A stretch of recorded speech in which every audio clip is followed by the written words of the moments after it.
Always we pray on this very platform.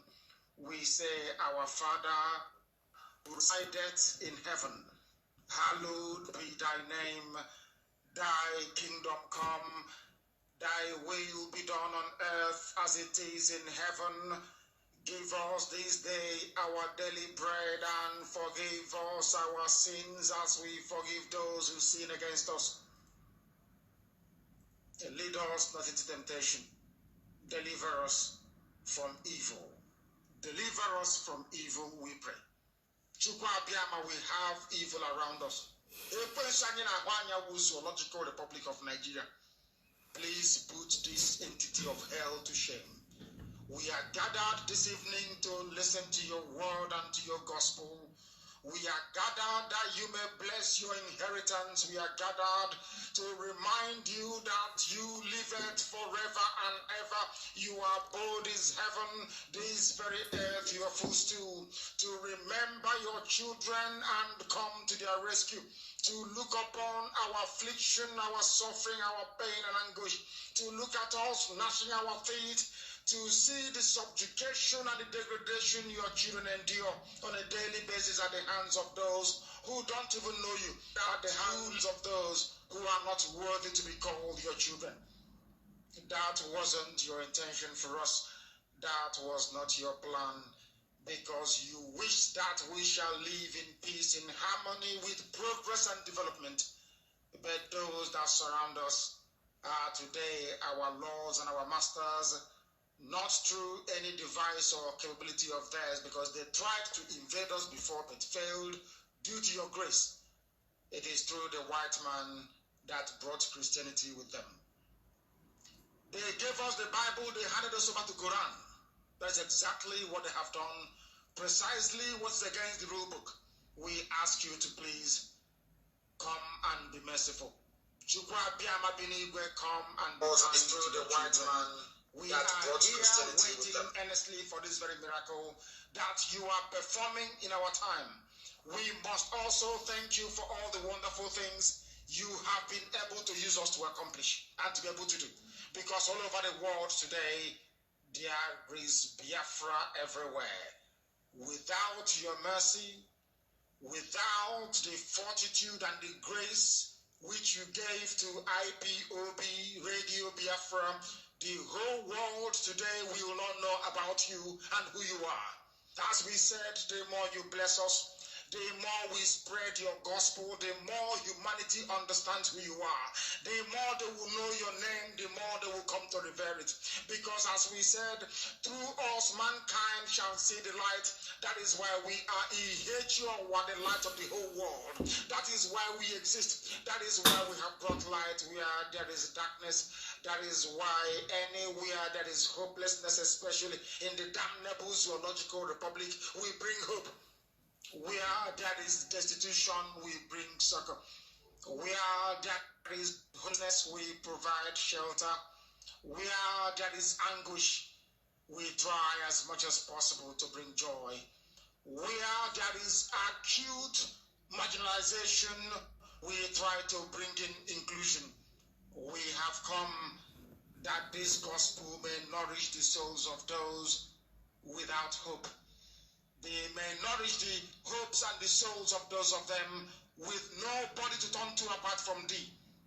Don't turn us away in your anger. We have fallen short, of course, because we are sinful. We are born of flesh, and we have to be. But due to your mercy, you lifted us up. You cleansed us. You made us whole once again.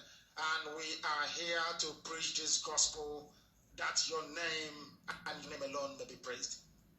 That Biafra will come in the end, that everything that lives on the surface of this very planet will look towards the east, and there we can see the goodness of this dear God, we can see his holiness, we can see his might and his strength, because even if the whole world were to conspire against your creation, you are creation yourself, you will prevail against them. Come and fight for us, because we cannot fight.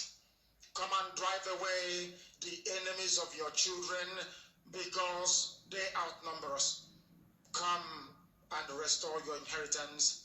Make us the guardians of your inheritance. We know who you are. We know the name that even the angels that surround you right now, what they call you. We know how they worship you. We know that very well. At the end, only you and you alone will accept every of our prayer. Anytime we bend down on our bended knees to pray to you, anytime we lift up our hands in prayer or in praise, anytime we cry for joy or in pain and anguish, because we are seeking one favor or the other before you, everything that we are today, that we were yesterday, unlikely to become in the future, we unremittingly and unreservedly hand over to you for your safekeeping, because we are nothing without thee.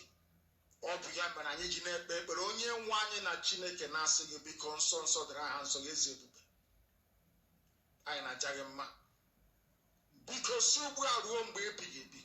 n'ịhụnanya nke gị pụrụ iche na mmeso ọma gị Chineke ga-anọ n'ime etiti ụmụ gị bụ ndị indigenous people of Biafra si ugbu a ruo mgbe ebighị ebi. Ịhụnanya nke gị pụrụ iche na ọdịmma nke gị na ngọzi nke gị pụrụ iche onye nwe m na Chineke ga-anọgide n'etiti ụmụ gị si ugbu a ruo mgbe ebighị ebi. Ise towards the end of that prayer.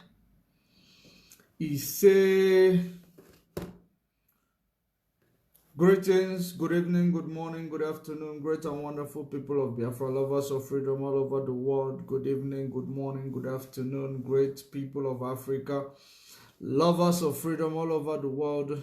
I greet you according to your time zone. While you are joining us, share the video, invite others to join. I greet those of you who are already here. Biafra Ezenna, I greet you. William, greetings to you. Otopeka originally. Thank you for that prayers, and so shall it be to you. Thank you very much. I appreciate that prayers. I need it. Great and wonderful people, we are here once again to continue where we have stopped the last time.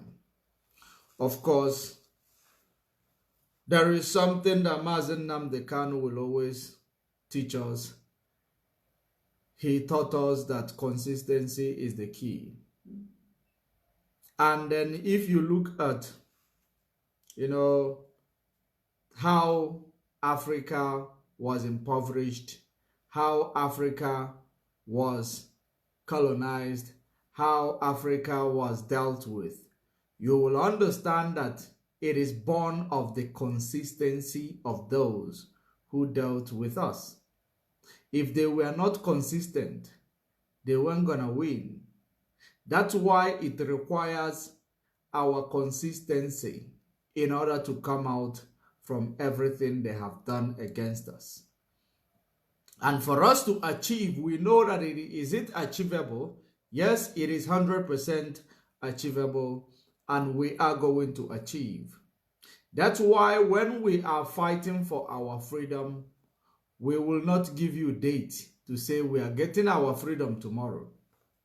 Because when when we start giving you date that we are getting our freedom tomorrow, or when we start telling you we know when Biafra is going to come, or when our freedom is going to come, or when, African transformation is going to come, it means that at some point we are going to get tired. And we know that the enemy have tried to use, that type of tactics to make our people to get tired. But the most important thing is that we continue to push until something happens. We don't know when it is going to happen, but we will not get tired until it happens. That is exactly, the code. Because if anybody will come and tell you that, they know a date when something is going to happen, it means that when it gets to that date and something did not happen, you know what you do? You start getting, tired. You are going to you start giving up. Some of us will start giving up because we expect that, no, this person knows what they are doing. They have given us a date. Now we are going to get Biafra. We are going to get freedom on this particular date. And on that day, if that thing doesn't happen, that means you are going to actually grow fatigue. So that's why we do not know when it is going to happen. Like Mazem Nambekano will always say, he said that the Biafra is going to be the last miracle. And we are awaiting that miracle to come. And we actually know that the miracle is going to happen in our time. That is the only thing that I know. I don't know the date. Anybody who will tell you that they know the date, those people, they are criminal, because how will they know the date when they were not the ones who, when the white man did not know the date, of when they are going to conquer our minds. They worked and worked and worked and worked, and still working today to make sure that our mind is conquered. That is the reason why Bob Marley will always say that to emancipate ourselves from mental slavery, we are the ones who are going to do it. None else is going to do it for us, except if we are willing. If we are willing, we cannot get it. And consistency is part of the emancipation. Now, there was, I received some, messages when somebody, someone was asking me, why do I always talk about economy and, economy of countries? And then somebody also asked me, what do I mean by GDP? I did not do comex, I did not do economics, but I think I will be able to explain to them. But in the middle of this broadcast, I'll be able to tell you exactly what GDP means and what per capita mean, because it is something that is very, very quite confusing, and I will tell you how to calculate it, because it is very, very important. These things that we are checking, it is actually to show you what your country is actually worth and what you are being deprived of. That is exactly the reason why we touch on this economics part of it. We did economics in our lower, in our junior education, but we didn't do it as a career. So very, very important. I am going to address that. So, and then we are going to be talking about, of course, you saw our topic.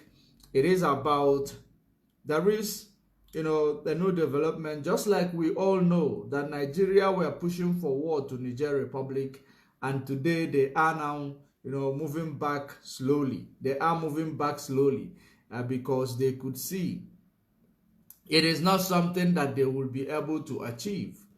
They are moving back slowly. And then it is very, very important that we continue to remind those who have impoverished Africa, to remind those who have impoverished, our world today and the mentalists enslave us, that the time for African freedom is now, and there is nothing that is going to change it. We are going to achieve the freedom for our people, and it is going to happen in our time. And of course, there is election tribunal going on in Nigeria, and there is Mazen Nnamdi Kanu's court case going on in Nigeria, and we're going to actually discuss the election tribunal and discuss Mazen Nnamdi Kanu's case, because there is a connection between this pair. And that is the reason why each time we come online, we will tell you something that you will write home about, so that whenever it begins to happen, you will realize that we said it, because that is exactly what we do, following the trajectories of their activities and understanding the algorithm and where it is they are actually going. Now, it is very, very important that we know there is something that I was reading where The election tribunal issued a statement that they will finalize the election tribunal before the 26th of September. I don't know if that source where I found this information was accurate, but we're going to work based on that information, even if it is not accurate. But I know that I've seen where it says that it will finalize the tribunal before the 26th of September, which is next month, which Mazen Nnamdi Kanu's court case was actually scheduled for the 14th of September 2023. And then the update we have received is that on the 14th of September, it is going to be they said it's going to be the vacation for the Supreme Court.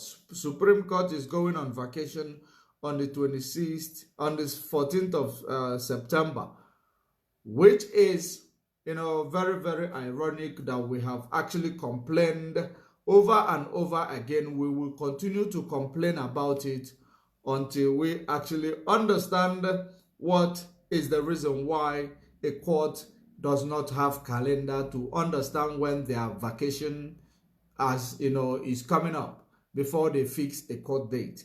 Now, I don't think that it was accident. It was not accident, but we will put it as an accident so that it will, the world will know how unintelligent the Nigeria system has become, because a court will always have their own court calendar to specify when is a public holiday, when is a children's day, when is a weekend, so that they will not fix a court date in those days.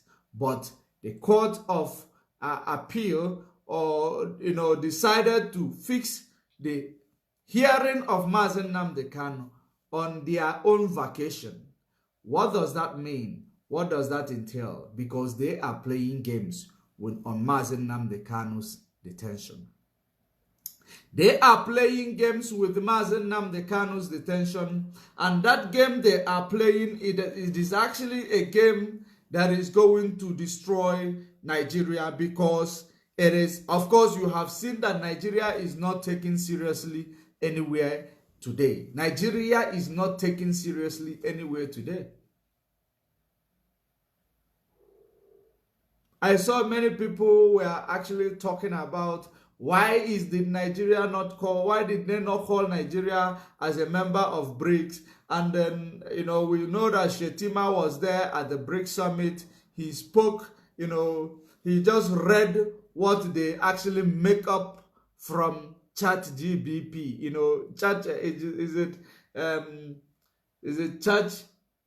ChatGPT or Chat Let me that robotic software where they can actually give you anything you want. They can make a speech for you. That is exactly one thing that has made life so easy for most of these presidents, that once they go there, they type what they want.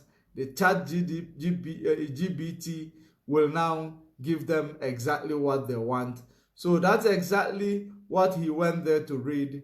After reading it, and then you expect people, everything he said during that BRICS summit, whatever he read there, you could see that the things that he was actually reading out was not his own thought. It was actually something that was made up and handed over, and he went and read it. It doesn't even, it was not just interesting, it wasn't interesting at all. So people were asking, why was Nigeria not, made a member of BRICS, because they are the biggest economy in Africa? Why were they not the first, choice to select as the member of BRICS? And then Shetima also bragged during the BRICS summit that Nigeria is the, biggest economy in Africa and the bigger and the most populous country in Africa. It is not about being the biggest economy. It's understanding how do you handle this biggest economy.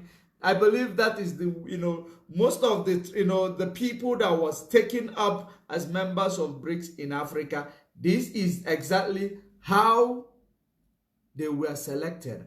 How do you handle your economy? Ethiopia is not the richest, but how do they handle their economy? What they have, how do they handle it? They are handling it well.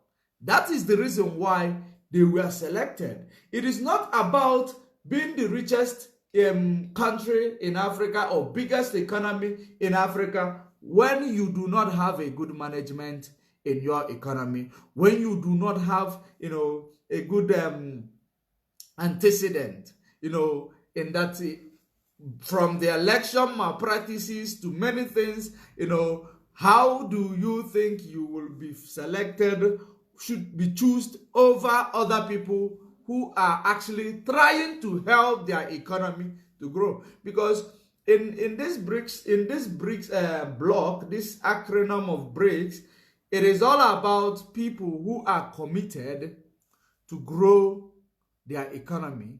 It is all about people who are committed to do away with the colonial, power, or people who are against the unipolar world. People who are, in support of multipolar world. It is not people who are praying to the unipolar world. It is not people who are doing the biddings of the unipolar world. It is about people who share same initiative, who have a common goal to achieve, and that common goal, it is all about trying all their best to make sure that they do something that will bring change in Africa, that will bring transformation in Africa and the economy of Africa, and remove exploitation or economic exploitation, just like you have seen going on in Niger Republic. And when they rose up to do something for themselves, people like Nigeria was the first to make sure they will not do something for themselves by actually making sure they block the supplies, they sanction them.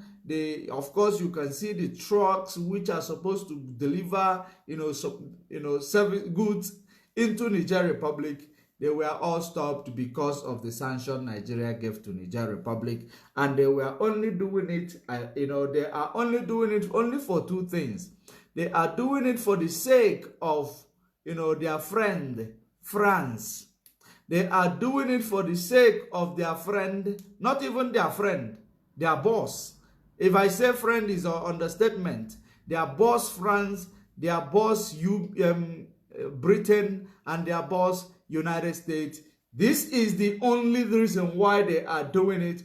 And then if you want to bring it to the continent, they are only doing it because they know that the next place it will take place might be in Nigeria soil. That is the reason why they want to intimidate those who might be planning on trying to do it in Nigeria, to say this is what it is going to be. This is how it is going to be when you move towards that direction. We understand that, we understand that move that they are making. But now, when you understand that these people in Niger Republic, they are fighting for the sake of their own economy, for the sake of their own, growth. They want to own their economy. They want to own their resources. They want to determine how to sell their resources. They want to determine how to, sell what they have. Not somebody coming and determining how they are going to make use of their resources and how to market their resources. Not somebody coming to tell them how to live their life. Not somebody coming to tell them that half of your reserve is going to be banked by us. No. They want to be free from neo-colonialism. They want to be free from colonial rule. and somebody who say they are African and they are patriotic Africans decided to say, no, instead of us going to now guide this military junta, because if it was that Nigeria or any other country in Africa is committed for African growth and development, the only thing they will be saying, since having seen that we have seen a lot of people are behind these people, it means that Bazoum does not have a fan, and that means Bazoum does what pleases him, his family, and the colonial rule. So that is the reason why people are solidly behind this new development. What are we going to do? We sit up in an African Union, we sit up in ECOWAS region, we say now, we know there is a coup, which we condemn. But on the other hand, the coup that ordinary people on the ground are in support of. How do we now navigate this thing? How do we help these young people to thrive? How do we promote young generation trying to do what them that is actually the ancestors could not do? Because if you look at it, you are being governed by ancestors. Then they will say, no, we ancestors, we couldn't do this by trying to push away this, parasite, or this, trying to cut ties with this symbiotic relationship that we have with these people. We couldn't do it. These people were able to achieve it. How do we help them? How do we guide them through it? How do we not, how do we make them to understand that, democracy can work? How do we actually, find a way to discuss, to tell them, no, this initiative, it is actually commendable in the whole of Africa by removing those parasites that is eating up your economy, that is sucking on your blood when you don't have enough. The thing they did is they actually, sanctioned, ready, trying to go to war. Now, when you look at,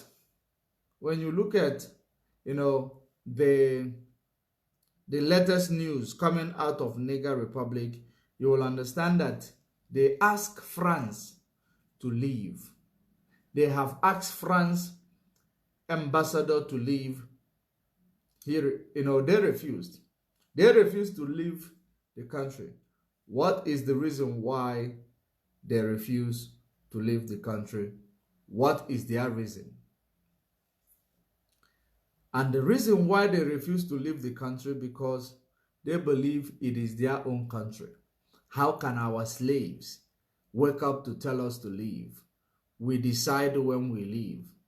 France is given 48 hours to vacate the country by the military junta.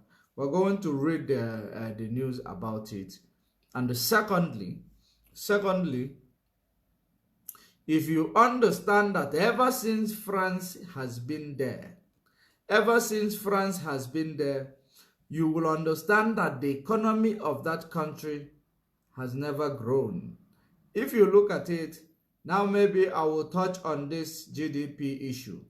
GDP is all about what do you manufacture in that country, or what is exportable from your country to other countries. Now, if you want to understand how to calculate the GDP is that the French, they are exporting uranium, they are exporting petroleum, they are exporting phosphate. So in this export they are doing, if they are actually making $100 million from their export, now they will now calculate what are they importing.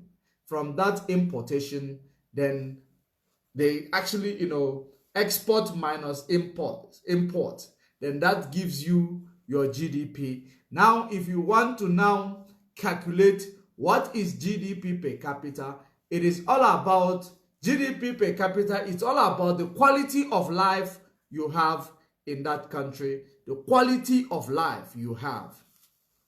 in the country. And now in Niger Republic, I believe that GDP per capita is about $500. That is the quality of life of this citizen. Quality of life of the citizen. Their main GDP is around maybe $500,000. It's a change, a money that Nigeria will borrow from World Bank and share it among themselves. It was not 800. They say they're borrowing 800 million. They were borrowing to give palliatives. But somebody's GDP is around that figure. Now, the GDP, if it is 500 million, you divide it by the number of the population in that country. That is where you get GDP per capita. So the quality of life in that place is $500. If you go good hospital, do you have electricity? Do you have what is the inflation rate? What is the cost of living? This actually, this is actually part of it. Now, if Nigeria GDP is $446 billion, $446 billion, which I know it might be more, $446 billion, you divide $446 billion by 220 million people, then you get GDP per capita, which is the number they are giving you in Nigeria may be wrong. Because when you look at it, number one, Nigeria does not know her number. How many people are in Nigeria? They don't know. Because there is no system that registers better, that does better registration. At least when other countries could come up to tell you, we had census in 2022, and then we are expecting that they know the birth registration, the rate of the fertility rate in their country, because they do take up those those numbers into the system, so they will be able to tell you that in the next 10 years we are expecting to be 1 million extra in our population. But Nigeria does not have that. So how do they determine the growth of their population? How do they determine the growth of their population? It will only come when the census comes. It will only be determined by counting census, doing census across the nation in Nigeria. So when they tell you that their GDP per capita is 2,000 something, it is a lie. It is a lie, because the number of the people in Nigeria, the number is not accurate, because there is no birth registration. So how will they be able to calculate their GDP per capita when they don't know the number of people in Nigeria? When many people are even, people are giving birth. Some people are even giving birth at home because they don't have money to even go to hospital. In the hospital, there is no system that take record of how many children, that is register these children immediately when they are born. Especially the hospitals in the village. You just give birth. If you collect money and you go home. So in this regard, how will Nigeria now tell you categorically that their GDP per capita is 2,000 something? $2,000 something dollars. I don't buy it. I don't buy it. Cost of, qualities of people's life in Nigeria is not up to 2,000 something. 2,000 something dollars. It is not. Because we know that the GDP of Nigeria, is about 441 or 46 billion dollars. That is the GDP of Nigeria. And all these things are coming from the oil sale, right? What else? The gold is being mined in the northern Nigeria illegally. The gold is being mined in the northern Nigeria illegally. Why? Because the things that belongs to the minerals that is found in the northern Nigeria belongs to the northern Nigeria. The minerals that is found in the eastern Nigeria belongs to the Nigerians. So because it belongs to the northern Nigeria, that's why the northern and even the, Boko Haram, everybody will be mining the gold and doing their own stuff. Nobody is going to question that. Nobody, I have never heard anybody in the parliament of Nigeria to ask them, why is the gold in the Zamfara state? How is the, all these things, uranium in the northern Nigeria? Why is it not added to our commodities? Why is it not added to the GDP? Because are we not one Nigeria? Why is GDP always calculated primarily on the oil export in Nigeria?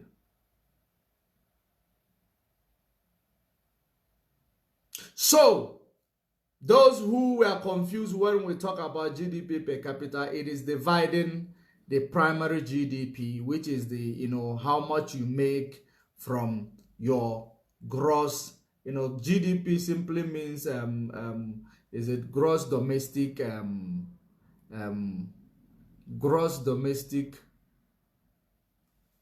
something, gross domestic, maybe somebody who will remember it can write it here. Like I said, I didn't do economics, but I actually, study these things to know exactly what is going on. That's why it is part of knowing. If you know a little bit of this, you know a little bit of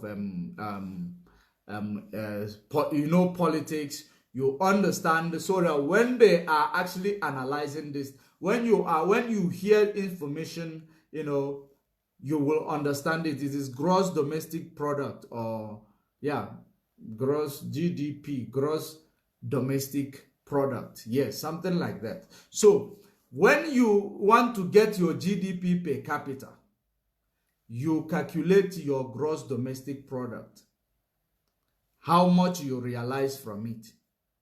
When you calculate it, then you divide it by the number of the population. That gives you per capita. So it is it is that simple, but not that simple. So now when you look at the Niger Republic, their GDP per capita is $500, plus minus $500. For you to see that these people are struggling. They are struggling. And coupled with somebody who is actually a parasite on them, that cannot allow them to grow economically. And when other presidents of Africa will see these things, instead of commending them for fighting for what is rightfully theirs, they will now be fighting them for fighting their enemy, fighting them for fighting those who are exploiting them. Now you look at this type of things, you will expect the global south. The global south is called, it is emerging economy. Economy that is actually trying to shake off the neocolonialism. The economy that is trying to, be free from any symbiotic relationship. And you will look at the activities of Nigeria. You will tell them, come, you people are one of us. You must have a like mind before they will actually recognize you. We know that many African people, they want freedom. How many times have you ever seen anybody in the government of Nigeria challenging the status quo of colonialism? How many times have you seen anybody in the political space in Nigeria, especially the executive in Nigeria, challenging the colonial status quo and challenging the current system that is run by neocolonialism? You have never seen. It means that they are not ready. They pretend. They are not ready. So when they are ready, it is only when they are ready that this type of initiative called BRICS, that's when they will become interested in such initiative. But for now, they are not ready. They violate human rights.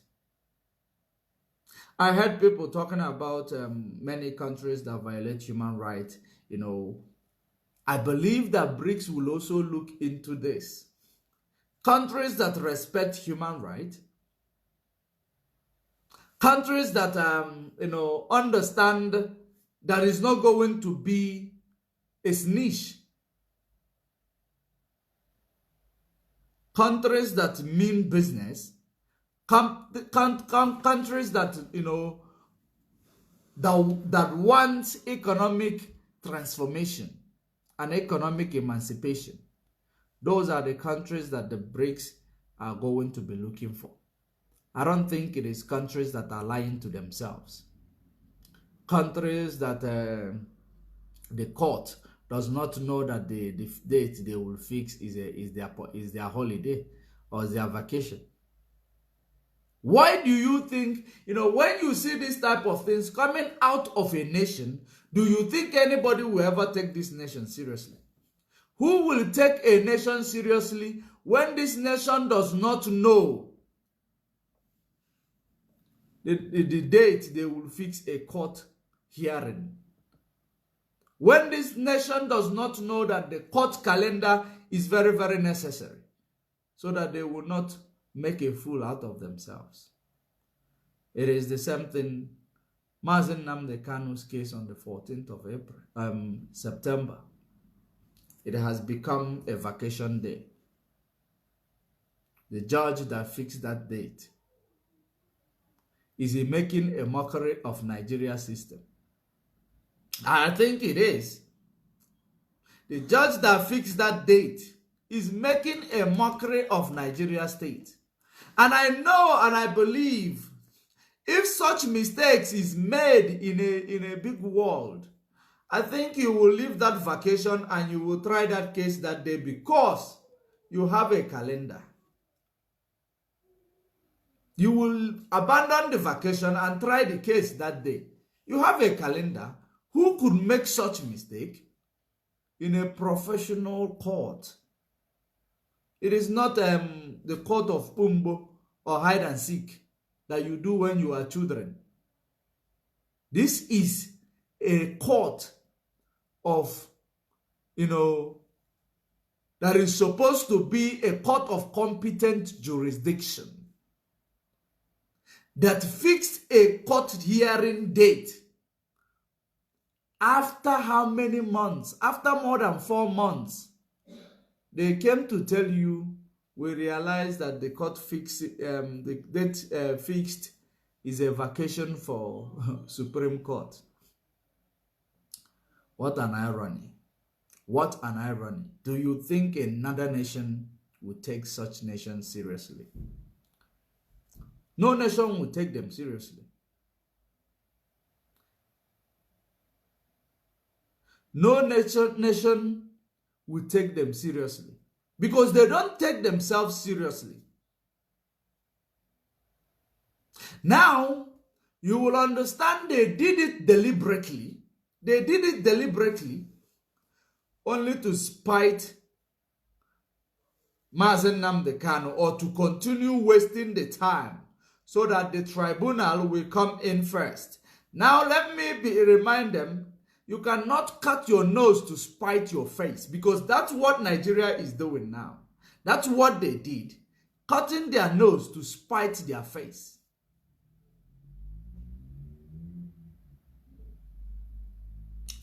At least, they should have fixed the date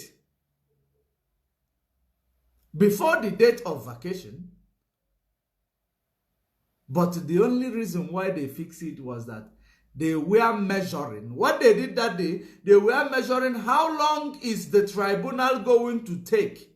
Since it is Igbo presidency, because what they are talking about is Igbo presidency and the Yoruba presidency now. How long is the tribunal going to take? How long they now did a rough calculations. On that rough calculation, they forgot to look at their calendar to place Mazen Nnamdi Kanu's court case. And now on that, note, they decided to say, no, maybe it is going to come between, August. It is going to finish between August and the September. So let's fix it on the 14th.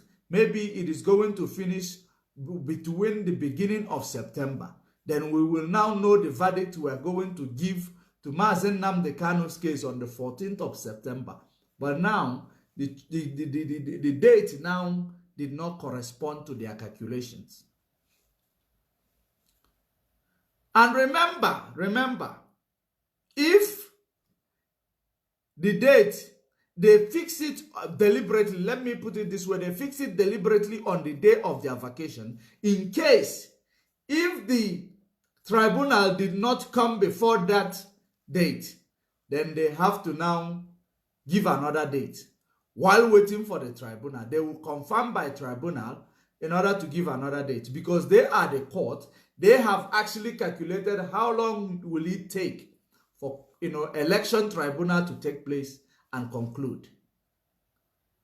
They saw that it is going to take place around September, but they do not know exact date of September. They decided to fix Mazen Nnamdi Kanu's court case on the September on their vacation day, without knowing that it is giving the country a bad name, which Nigeria has, Nigeria have no reputation anywhere. It does not have reputation. So he doesn't care. She does not care whether they give them bad name or not. A country where the executive and the members of the House of Assemblies, they are promoting terrorism. A country where the governors are promoting terrorism. A country where they are nurturing terrorism. And they don't care. They bring this, evidence to even national TVs through their statements. Why do you think such country will care whether their judiciary is professional or professionally handled or not? Now, coming back to the reason why they try to manipulate the date and fix it on the vacation day, it is all about, since the tribunal is going to be rounding up between August and September, let us play this game, fix it on the vacation date, so that in case if it does not finish before the date, because they have mapped out Mazen Nnamdi Kanu as they are using him. Mazen Nnamdi Kanu is now going to become a political joker. That's what they are using him for, a political joker. So that on the date where they are going to, try, if it doesn't work, they will use the vacation as another excuse to change the date while trying to understand the date of the tribunal. That's why you have never seen any public statement now. You have never seen any new date given. They are waiting to make sure that the tribunal date is fixed before they will fix their own. Now listen to it. I want you to understand that if indeed the tribunal is said to be finalized before the 26th of September, you will understand that the result of the tribunal determines the verdict they are going to give on Mazen Nnamdi Kanu's stay of execution.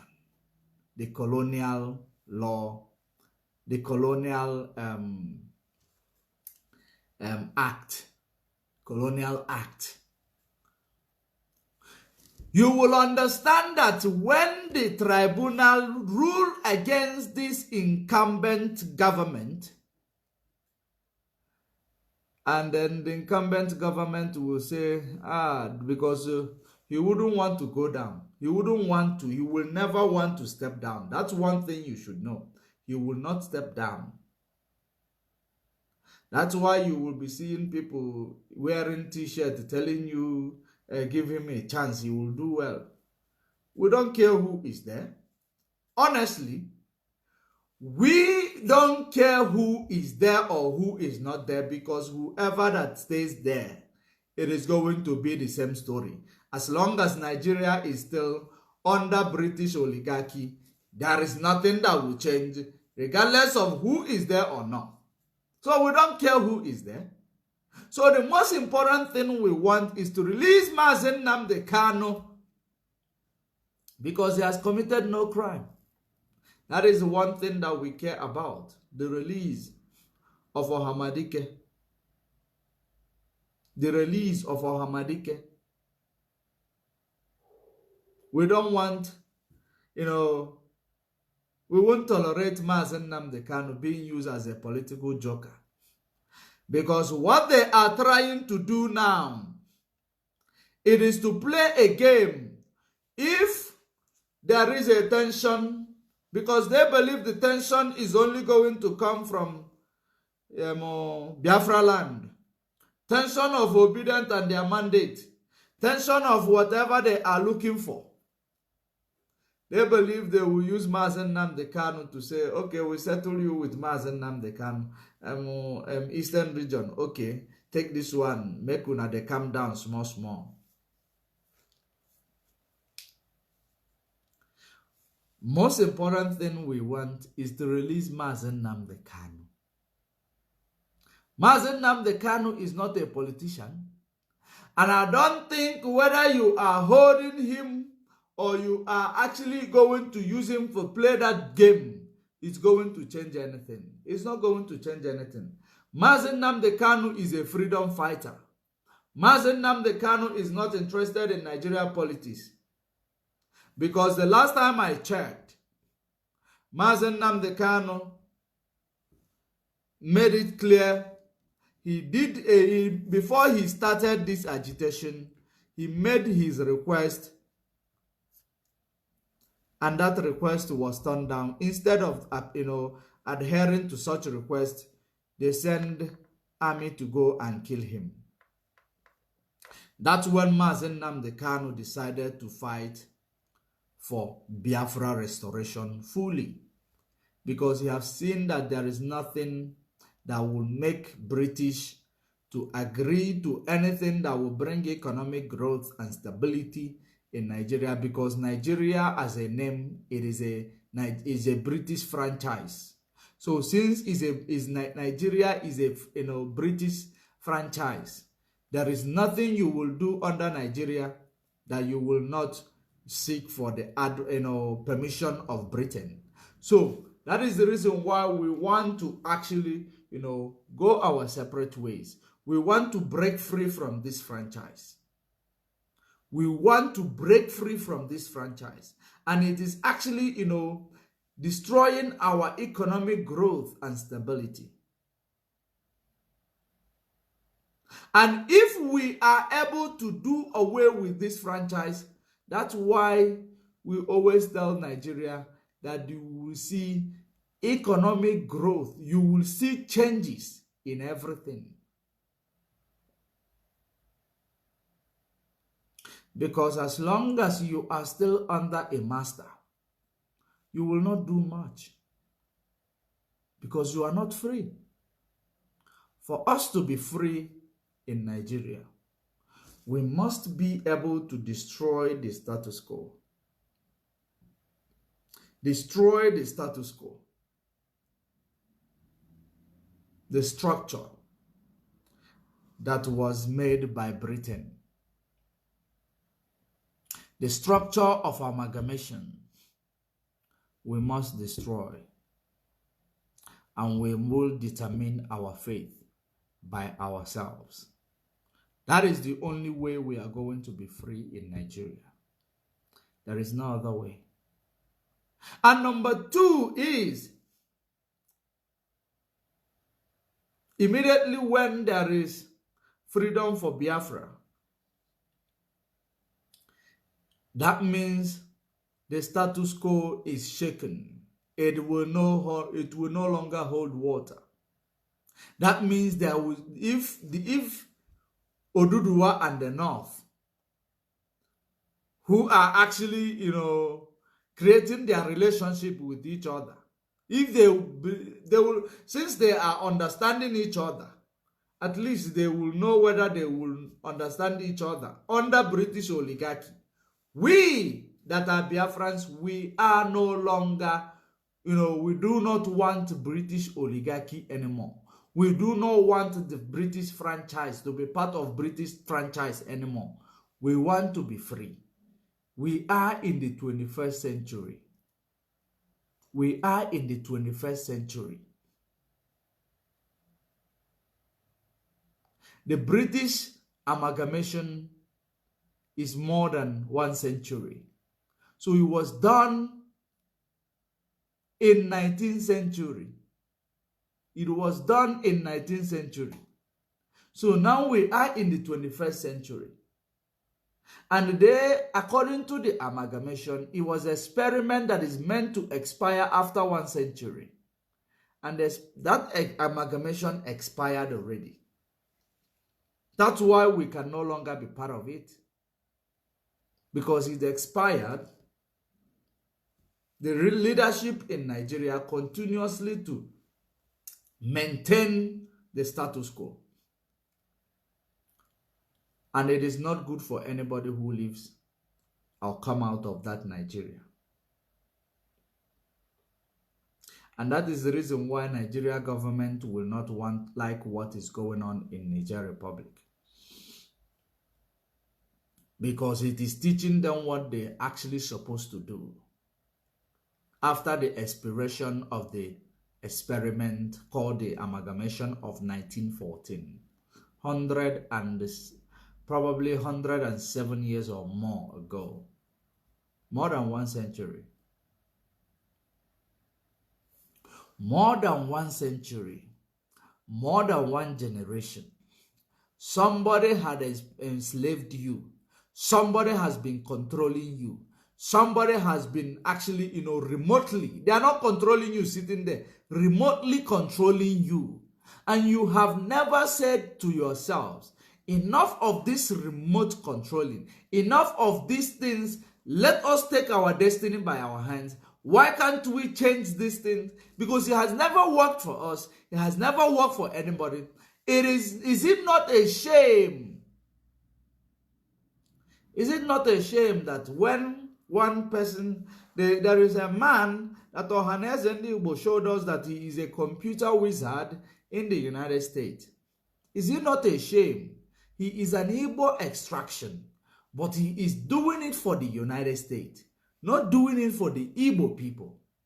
Because we do not have that, what it takes to make use of our talent.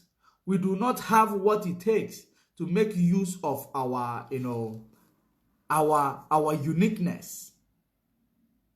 Rather, once we discover a talent, that talent is going to go overseas, to go and help them there, to go and help them to develop their own country. While we are here, in short of talent, all over the place. What does that entail? It means that we are failure. We are failure.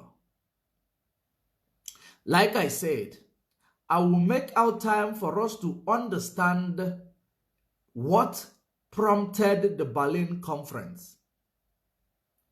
What prompted the Berlin Conference? I believe the Berlin Conference took place 1889. I think Berlin Conference took place in the 1889.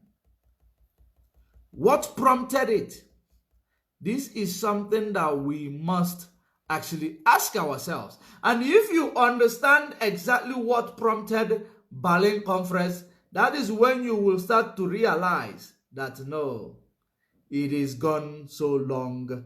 When we are, it has been so long. When we've been controlled by this Western rule or Western power, They have shared us like a piece of cake amongst themselves. They were even fighting who is going to take, Berlin Conference years took place in the year 1884 to 1885. The Berlin Conference, lasted for 1 year. Deliberating and, who is going to take this place? Who is going to take charge of this place? Even French and Britain had a fight amongst themselves just for who is going to conquer this place, who is going to conquer that place. Do you know what led to Berlin Conference? I will make out time for us to actually read and talk about the Berlin Conference. What led to Berlin Conference was about these people killing each other. They were killing each other for the sake of land, for the sake of leadership. Who is going to be the leader? Who is going to be this one? That is the reason why they were killing each other, because they had inadequate or insufficient resources and budget deficit. So that was why they were called the Saxons. They were killing each other, fighting amongst themselves. While we and our ancestors in Africa was living in harmony, living in city of light, city of gold, city of diamonds, city of, development, city of industry. The first industrial revolution took place in Egypt. That's why you see a pyramid that was built very many centuries ago. The pyramid that was built many centuries ago. These people distracted our industrial growth and industrial revolution. And they told you that the first industrial revolution was, took place and was actually, by the Europeans. It was a lie. It was a lie. Why do people go for tourism in Egypt today? Why do people go touring in Egypt to go and see Egyptian pyramids? Egyptian pyramids. And when you look at the Egyptian pyramids, you will understand that when you think about it, you will see the triangle, which is now, they use it as the Eye of Bermuda. The Eye of Bermuda. That is the meaning of that Egyptian pyramid, the Eye of Bermuda, where the secret powers and secret of lives lie. Remember that, when you look at the people in Egypt today, you might be seeing them as those ancient people who started the civilization. No, they were not. The Egyptians were as dark. They were very dark people, Egyptians. They were as dark as my, I don't know. If you see Egyptians, Aboki, the real Aboki, they are the real Egyptians. The real Hausa people. They are the real Egyptians. That's where they come from. That's their descendant. The tribe of Ham. That's what Hausa Aboki is. Ancient civilization started with them. And then it was my ancestors who did a free labor and built the pyramids, because we were enslaved by the Egyptians. More than 400 years ago, more than 500 years ago, or rather, no. More than 1600 years ago. Because the invasion of, the Christianity, introduction of Christianity, and, when the missionaries started coming to Africa was 1600 years ago, which is 1600 years ago. 325 AD. It's equivalent to 1600 years ago. That's when this what do you call them, Christianity, missionaries. That's when it was being introduced to Africa. That's when it was being, coming to brainwash what we already know. And it managed to do so because it is the thing that watered the ground for the colonialism to come in and conquer us. Because they made us to unlearn what we knew.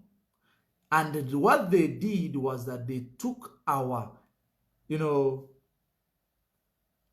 this thing they call Bible today, it was not called Bible, it was called scroll. It was called the scroll. It was called a scroll because a scroll is a material that is actually extracted from the animal skin. That's where this information that you are reading today was written first, in Egypt. So it was the encounter of our ancestors with God Almighty. They were writing their history. They were writing their constitution. They were writing the ways of their lives, how they will live morally and how they will live constitutionally. They wrote it there. And they wrote the prophecies. Even David wrote when the white man started, coming to invade Africa. David wrote it. And David also wrote the prayer he made to God when he noticed the invasion. David wrote it. When you talk about Moses, Moses was a black man like Aboki. That's why he was seen as part of the Egyptian family. All these things are the things we need to learn to our children so that they will understand that these people they were calling, they call Jesus, they call this person, they are from us.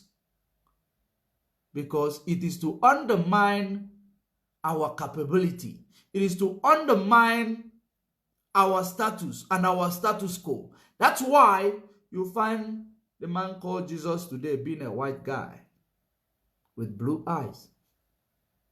So all these things, we need to learn it to our children for them to know that what comes from them or what, they look like represent greatness and the beginning of mankind. It has a lot of role to play because the missionaries came and took it away from us and introduced it in the name of Christianity. And because of that Christianity, they lied to us. They taught us our scroll upside down because they went and studied it. The devil paid a big price to know what was written in the scroll. And they translated it and they brought it back as a book to the extent even the Chinese are selling the book today.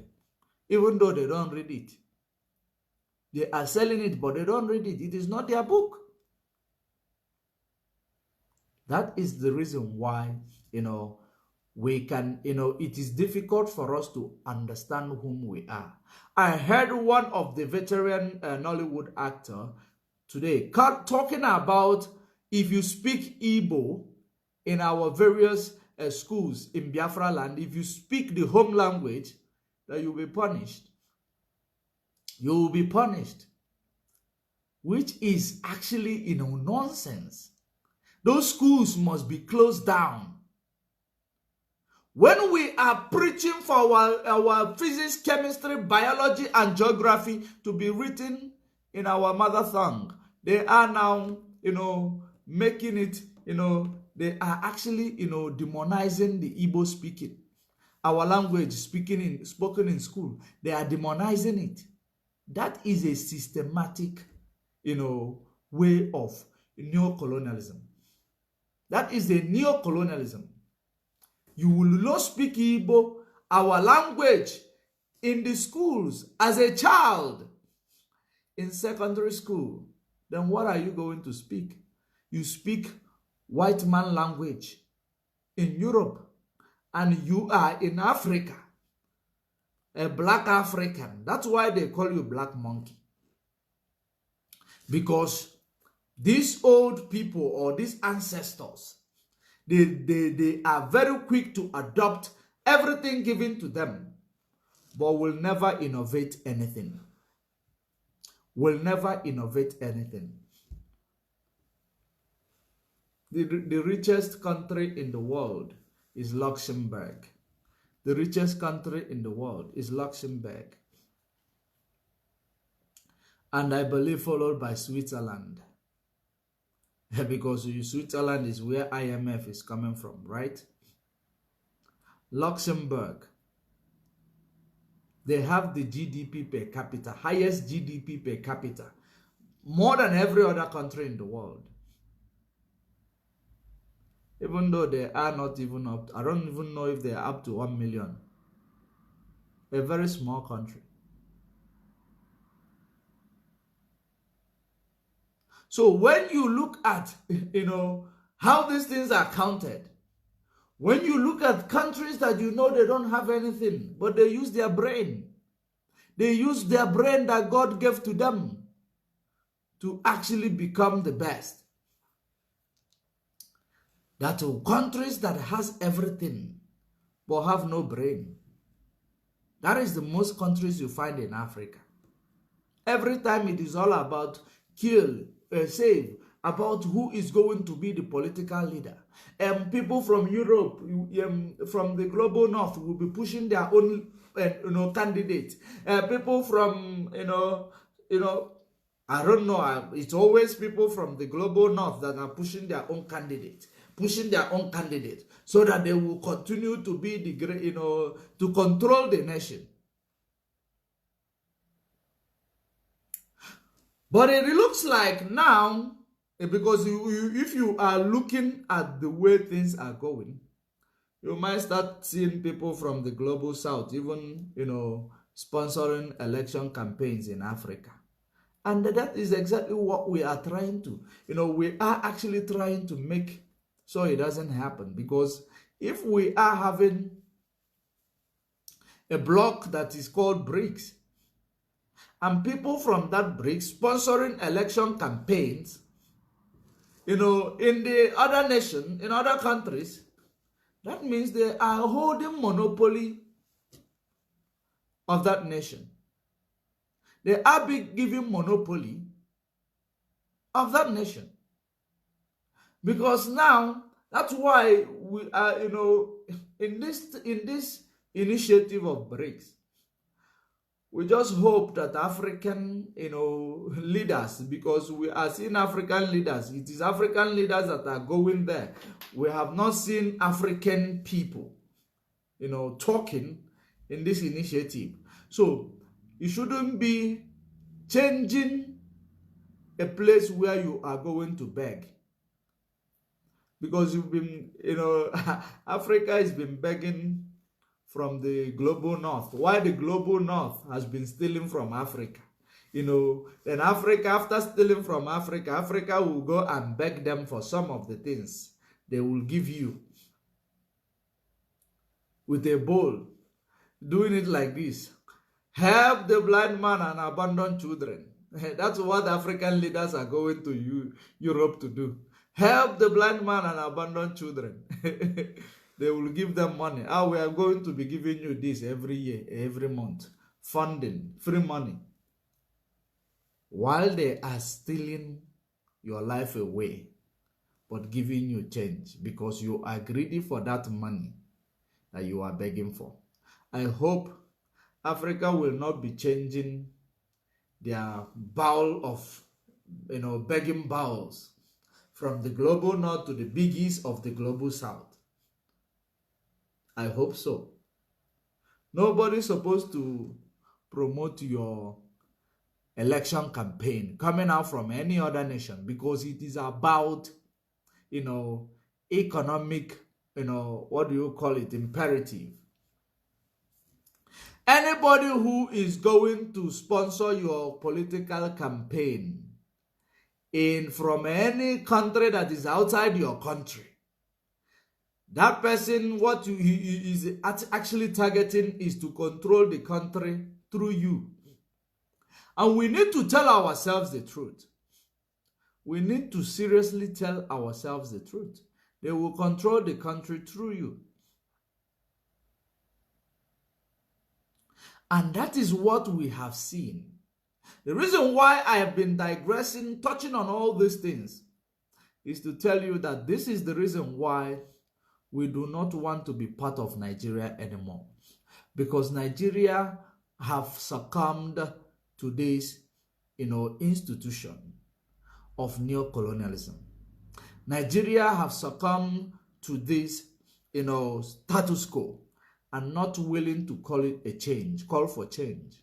The only time a politician calls for change is when they deprive him of his political office. Once he knows that they have deprived him of his political office, they will start calling for change. That's exactly what they do. And they will start calling for change so that they will know, we want change. So when you see most of these politicians calling for change, you shouldn't take them seriously. You should not take them seriously. Because most of them, they are calling for change because some of them from the top, they have dealt with them. They have dealt with them. That is the reason why it is like now, one day you will see this man, you will see somebody like Nneanwodo calling for change. If you see somebody like Nneanwodo calling for change, that is the only time you will know that they have dealt with them. They have, make sure that they marginalize them. They have seen that no, that thing they have been chasing and fighting against their own people, it is not coming to them. That's why they will start calling for change. Believe you me, those people are a bunch of criminals. They will never, ever call for change and mean it. So don't ever take them seriously, because they can never be serious with their lives. They will never be serious with their lives.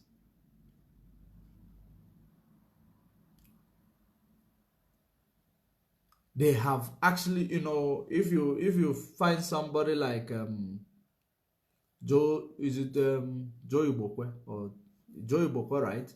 One day Joe Ibokwe start calling for change. You should know it is as a result of they have deprived him of what he's been eyeing all this while, that he is suppressing and oppressing his people, dancing and jubilating for the ordeal against his own people, against the people calling for change.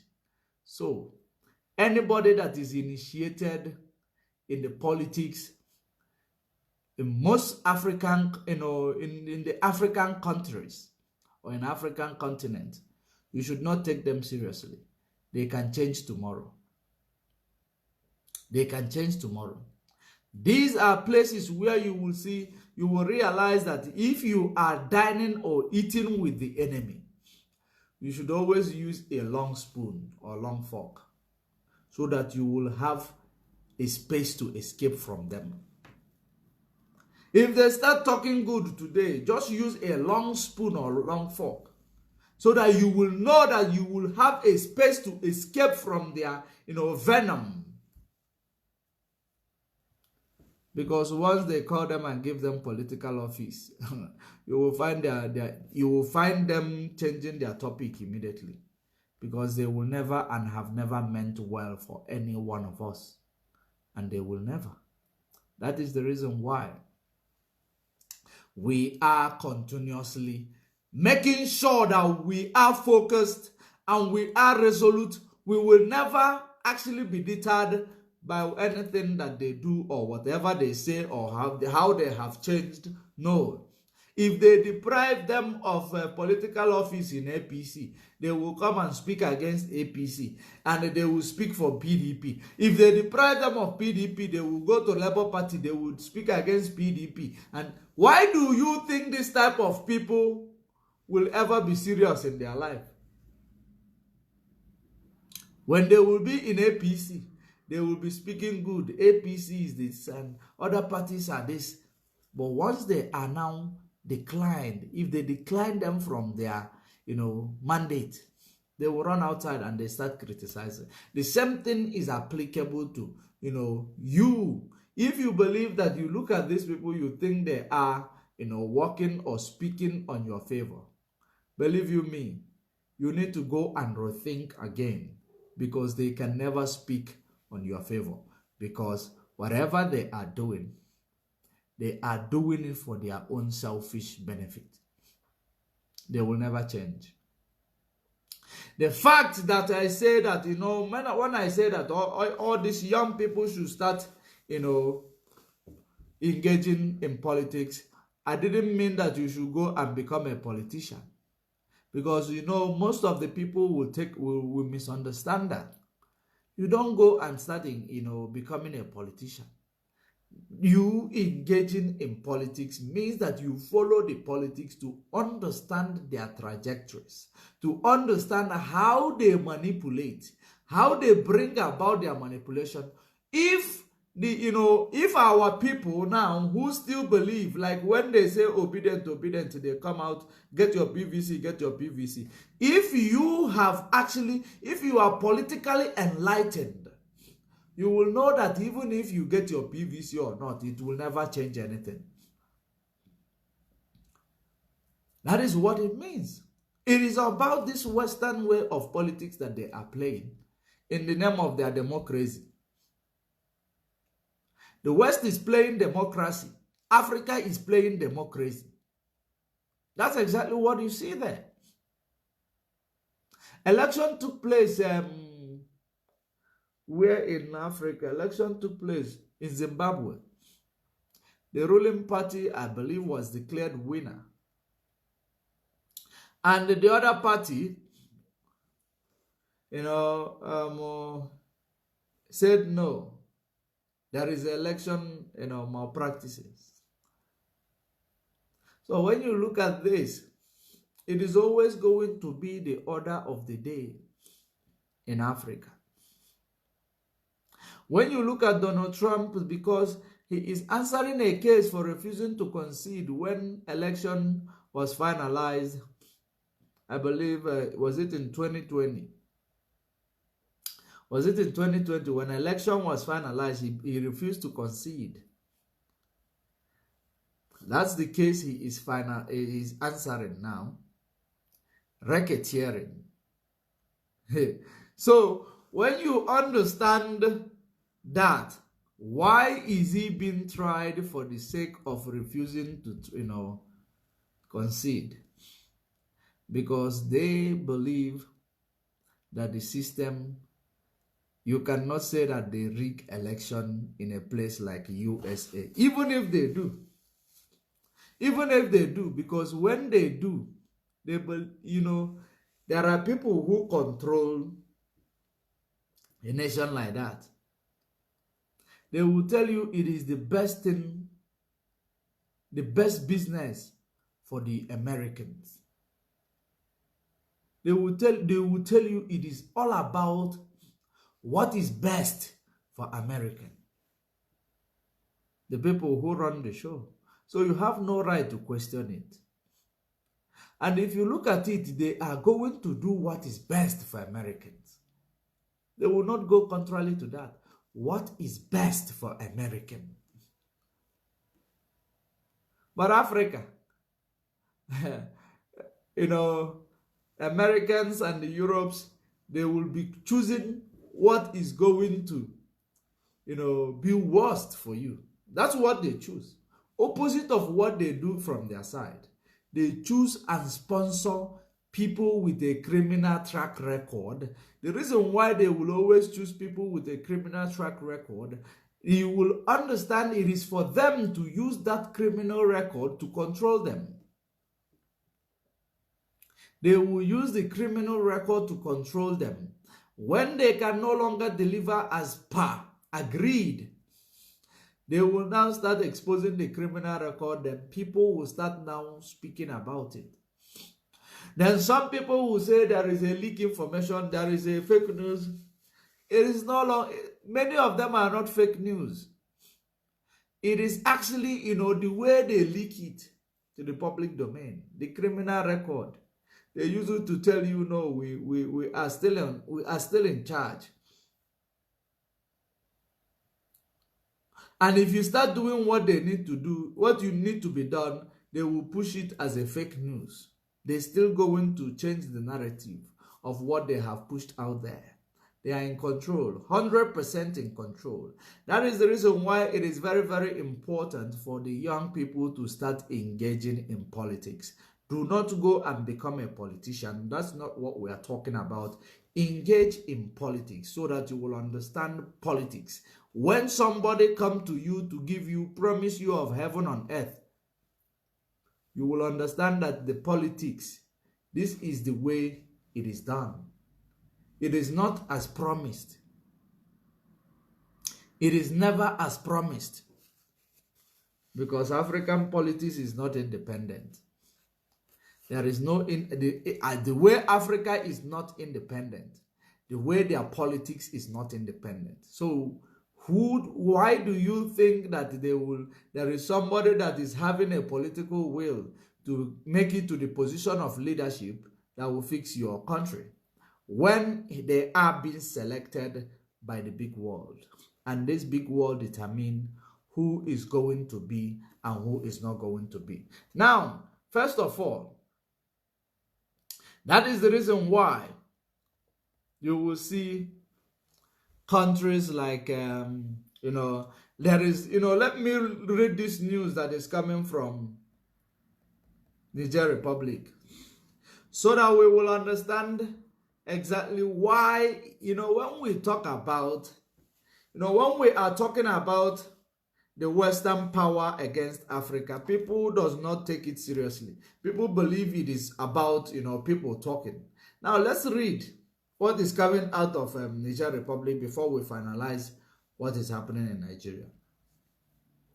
Niger junta called for French to leave their country. French diplomat and the U.S.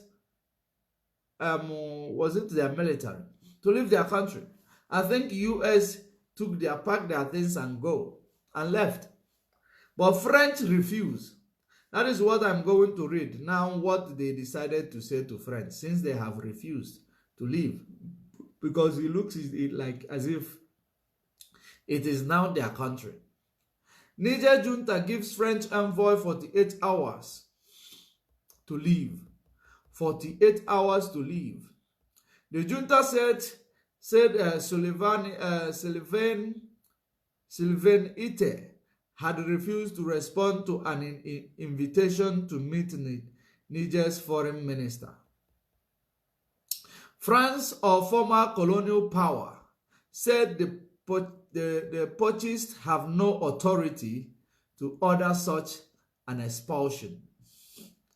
They now deciding who has authority in a sovereign nation and who does not have authority in a sovereign nation. Remember that this is a sovereign nation. Anybody that is a citizen of that sovereign nation can rule that sovereign nation. Be it they have taken it by force or by, through democracy. You cannot possess a right more than a citizen of a particular nation. You are in Europe, from Europe. You are now coming to say that the people who own this nation tell you to leave their country. You say, no, they don't have the right to tell you to leave. These are the people who have bestowed the power on themselves. So if these people have a simple interest in Niger Republic, if they are asked to leave, they're supposed to pack their things and leave, so that and they will be lobbying from their own place where they have left. They will now start lobbying to see if things are going to come back in order or in their favor. But they are claiming they will not leave because they own, authority. They have authority to stay in that country more than the people who owns the country or who controls the country now. Now,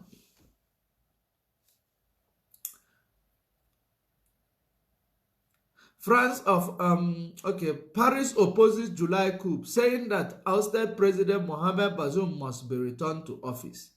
That's what they are saying, must be returned to office. What is their interest? Friday announcement was made by the Niger's foreign minister installed by the junta. They have installed a foreign minister, which means the country is now, running. The country is now running, trying to, choose their cabinet. So run a country as normal. They are making decisions as a sovereign nation. So you have no right to come and tell them, no, you cannot tell us to leave. They are the government now. Whether you want it, whether you like it or not, whether you like them or not, they are the government now. So, this follows a series of statements and demonstrations hostile towards France. The French Foreign Ministry responded by saying that it had taken note of the purchase, the AFP news agencies reported. The parties do not have the authority to make this request.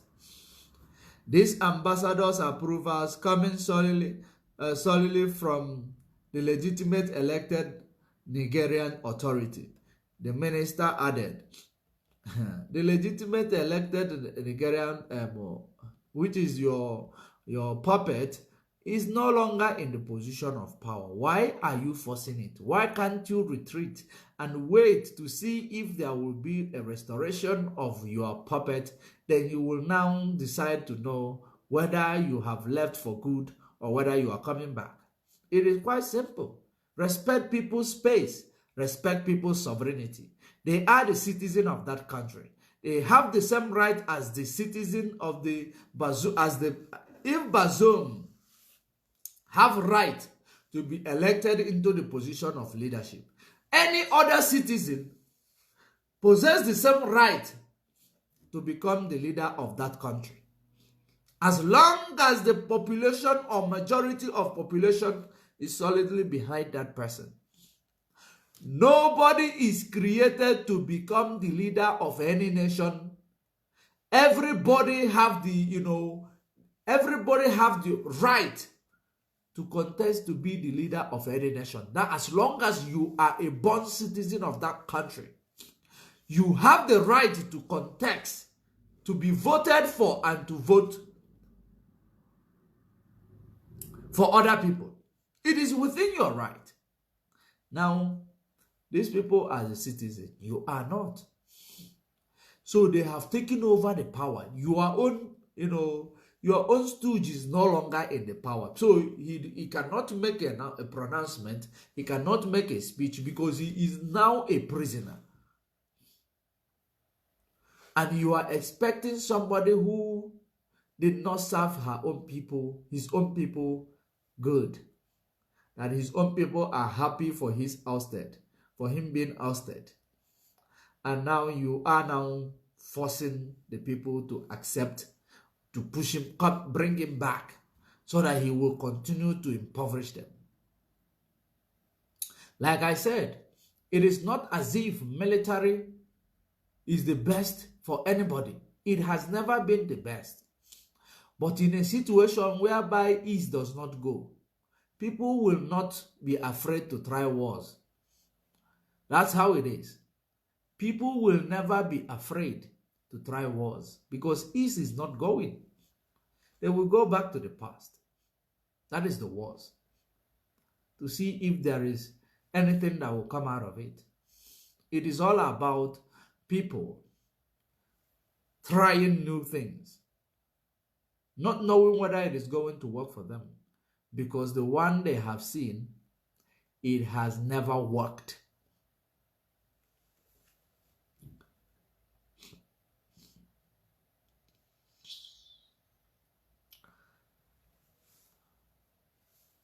He made the announcement after the meeting, after meeting mediators from the West African Regional Bloc, ECOWAS, in capital Niamey. ECOWAS has threatened military action to reverse last month's overthrow of President Bazoum if talks fail. The junta head said that Niger did not want a war but would defend itself against foreign intervention if any attack were to be undertaken against us. It will not be walk in a park. He said that again. General Tichiani also reiterated criticism of what he called the illegal and inhuman sanction imposed by ECOWAS on the landlocked, impoverished country.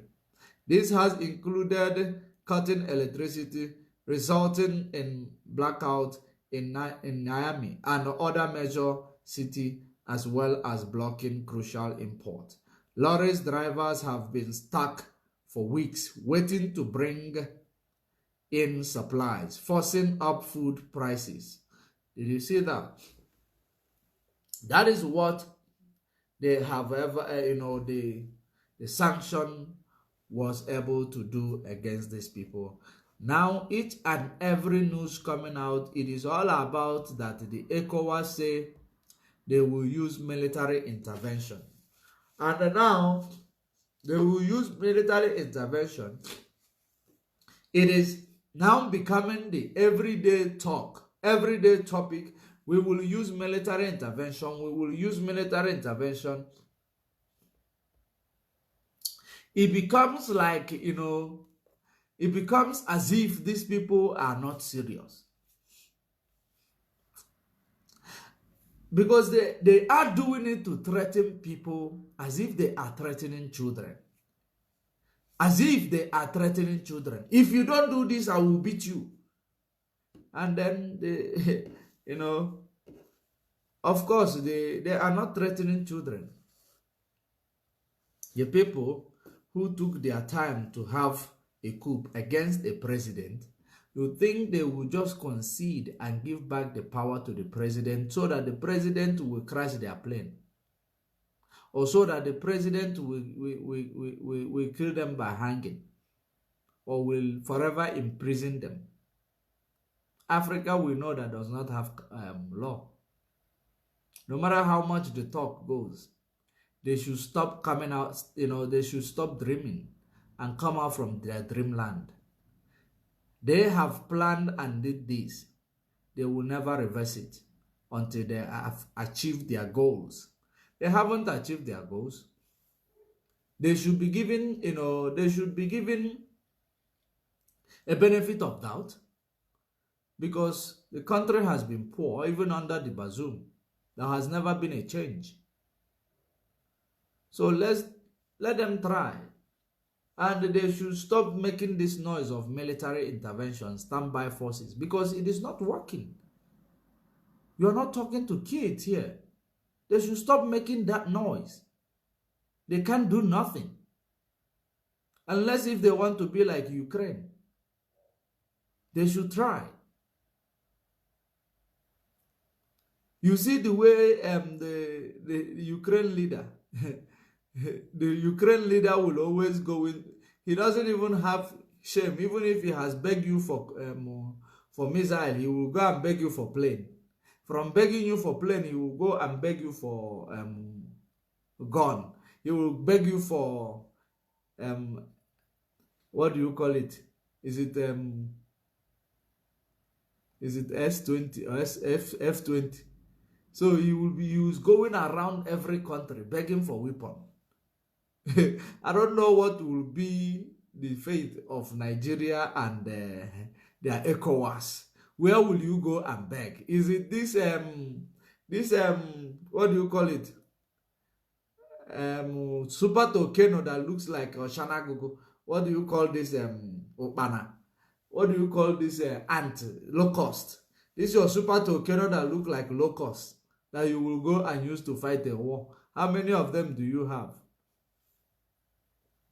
You bought it for Boko Haram, but you have never used it for Boko Haram. The military are dying in the hands of Boko Haram and ISWAP, dying on a daily basis. But you have Super Tokeno. When we say that these people are actually, sending the military to their, to their graves purposely, you think it is a joke. Then tomorrow, if the military decided to now do otherwise and say no, we are tired of sending our people to go and die. There is no political will here to fight these people. We have Super Tokeno. It is lined up as it is there lined up as decoration, not being used to fight for what it is bought for. So in all these things, you will find out that Africa will never grow because the leaders you have selected through democracy, they are being controlled by somebody, and they are controlling you. That is how it is. For you to have a good democracy, you must be 100% in control. In your control of your economy, your resources, your everything, even be in control of something somewhere, other people's economy. For you to have a sustainable democracy, for you to move from democracy to democracy, you must be in control. Not to be controlled by somebody. And that is what is happening across African countries. And do you think that these people, African leaders, and that is the reason why basically they are sending to prison activists, they send them to prison. That is the reason why once you speak against the status quo, their master will tell them, imprison this person or you kill him immediately. He is going to spoil it for you. The same way Britain made Nigeria to imprison Mazen Nnamdi Kanu. Did you see the irony there? They are in Britain. You are in Africa, in Nigeria. And they are controlling you from Britain. Tell you who to kill and who to impoverish. Tell you when to block the food supply and when to, open it. That is a very, that is actually a very unique way of, neocolonialism. They make sure that they have poor people. They create the nation to be poor. That is when they institutionalize poverty. If there is no poor people, there will be no willing tools for them to be used. There will be no willing tools for them to be used to carry arms, to go out there and cause mayhem. There will be no willing tools for them to be used to go and rally about them whenever they want to rig an election. So that's why a poverty is an institution in Africa. And for this institution to be destroyed, we should destroy that democracy attitude, that system of democracy. If we want to play democracy, we adopt the democracy that is actually originally the same thing they play in the West. We adopt it and do away with the democracy that we are playing as Africans in African continents.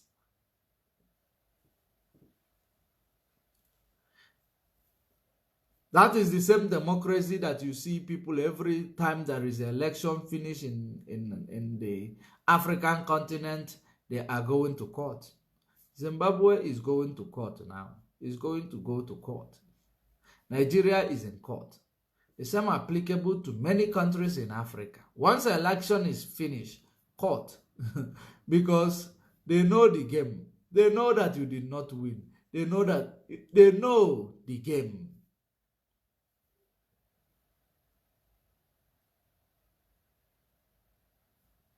That is the reason why I call it democracy. Every time there is an election, they will tell you they have deployed election observers. And they will come back to tell you these election observers, they are not police.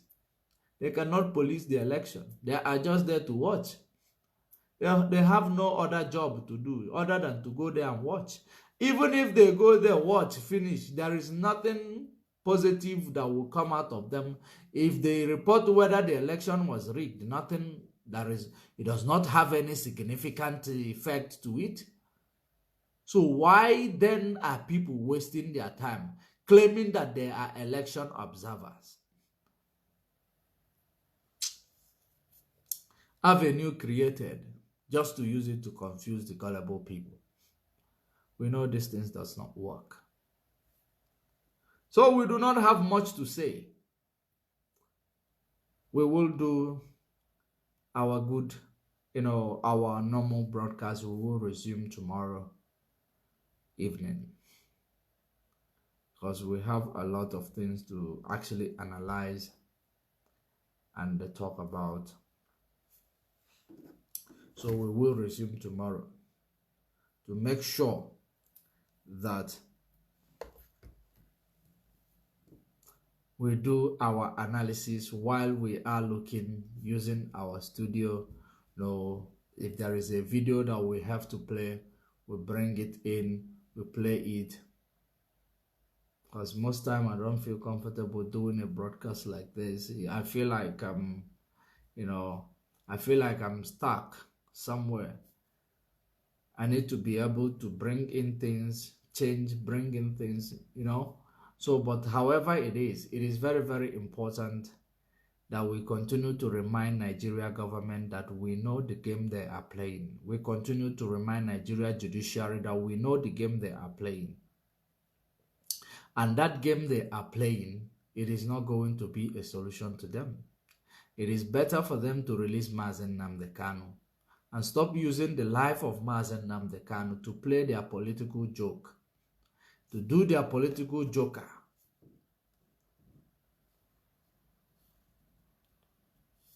Mazen Nnamdi Kanu is now being used as a political joker. Jagaban is we know he's a guy man, and we know also that guy man cannot guy a gayoyo. We know the game that they are playing, and we are watching.